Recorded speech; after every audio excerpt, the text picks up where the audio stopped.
Oke, bismillahirrahmanirrahim. Halo guys, welcome back to my video. Iya, selamat malam Pak.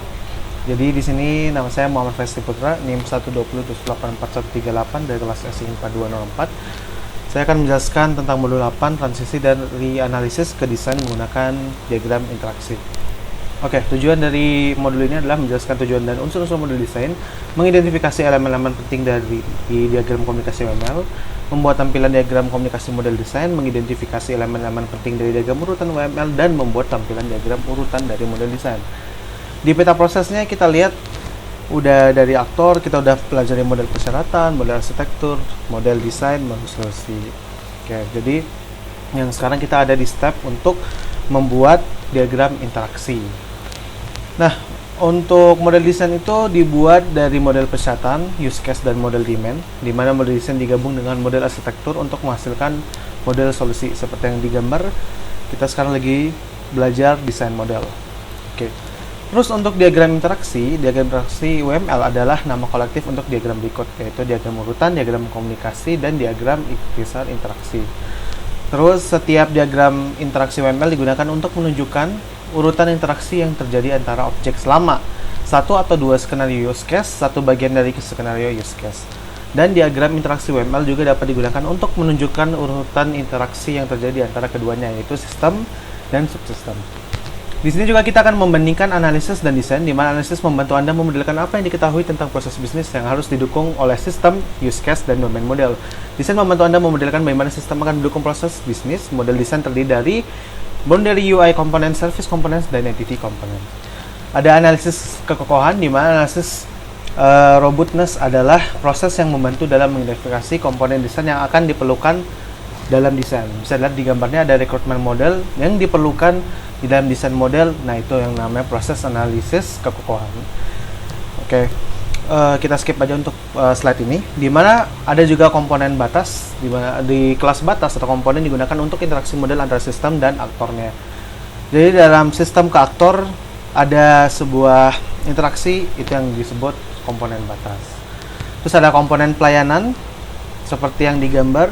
Jadi dari komponen yang sebelumnya tadi ada lagi komponen pelayanan, ada komponen entitas, itu penghubung yang lain lagi tergantung dari prosesnya, dan ada juga komponen entitas dan pelayanan seperti yang digambar. Bisa kita lihat dari booking agent ke reservation UI, reservation service, ke room service, ada room, ada reservation. Terus ada komponen boundary sehingga dapat mengambil atribut komponen entitas. Ya, jadi dilihat di prosesnya ada room request, make reservation, time room, set room, set quarter price. Untuk mendeskripsikan proses analisis robustness, ya pertama pilih use case, buat communication diagram, dan ubah communication diagram menjadi sequence diagram atau sebaliknya untuk tampilan alternatif. Ini hanya optional. Oke, untuk mengidentifikasi elemen-elemen communication diagram WML terdiri dari elemen berikut sesuai yang digambar, bisa dibaca sendiri.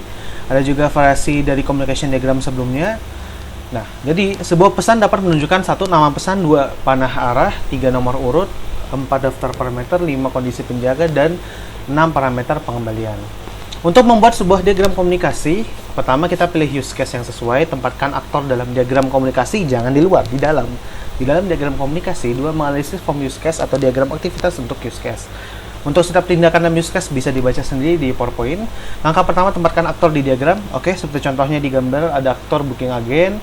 Terus kita mengidentifikasi boundary komponen. Contohnya di sini ada reservation UI dengan proses room request.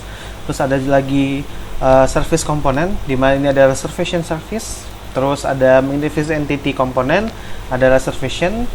Oke, terus mengidentifikasi interaksi tambahan. Di sini ada reservation sama room.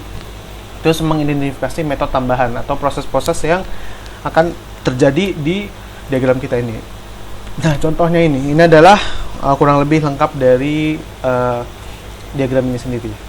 Contoh diagram komunikasi kurang lebih terperinci dari class reservation, ada skenario primer, ada yang sekunder.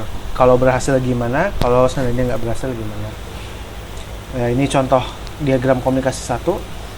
Ini contoh diagram communication diagram 2. Di sini ada sequence diagram. Sequence diagram itu untuk menyediakan perspektif berbeda dari interaksi antar objek, bisa digunakan sebagai ganti communication, bisa diubah menjadi atau dari diagram communication diagram, terbukti lebih berguna untuk developer menyoroti waktu untuk pemesanan interaksi. Jadi di sini kita akan melihat contoh dari sequence diagram, ada reservation UI dan reservation service, di mana di dalam itu bisa lihat proses-proses yang terjadi di antara dua objek ini yang udah ada di gambar. Terus ada fragment juga. Fragment itu apa? Fragment itu seperti Indonesianya, yaitu pecahan, di mana kegunaannya itu untuk memperlihatkan sequence loop. Jika ada proses yang berulang, di fragment ini dapat dilihatkan. Ada juga memperlihatkan jalan alternatif, memungkinkan memperlihatkan dua atau lebih skenario untuk ditampilkan dalam satu diagram, memperlihatkan referensi ke sequence diagram fragment terperinci lain, dan memungkinkan kamu untuk memecah diagram besar ke beberapa diagram kecil atau dari sistem menjadi subsistem. Contohnya di proses ini akan ada terjadi loop pada saat dia kode invalid atau valid. Pasti proses ini akan berulang. Terus ada contoh sequence diagram. Jadi kurang lebih sequence diagram dibagi tiga, yaitu ada primary, secondary, dan sebuah fragment. Ini ada contoh satu sequence diagram, bisa lihat seperti di gambar dari booking agent sampai ke room. Masih yang sama dari booking agent sampai ke room. Bedanya prosesnya masih lebih tersub. Ada di sini proses seandainya di reject, cancel, destroy. Terus ada juga yang sudah dijadikan fragment, di mana ada proses loop seperti penjelasan tadi. Maka ada proses di mana dia akan get room type, get room identity, get room type description, dan jangan lupa ada return lagi dari objeknya. Jadi kesimpulannya, interaction design digunakan untuk mengidentifikasi desain komponen yang memenuhi sebuah use case. Object interaction bisa divisualisasi dengan sebuah UML, yaitu communication diagram dan sequence diagram. Kurang lebih itu presentasi dari saya. Bila ada kekurangan mohon maaf, karena kesempurnaan hanya milik Allah Subhanahu wa taala. Wabillahi taufiq wal hidayah. Wassalamualaikum warahmatullahi wabarakatuh. Don't forget to like, subscribe, and enjoy.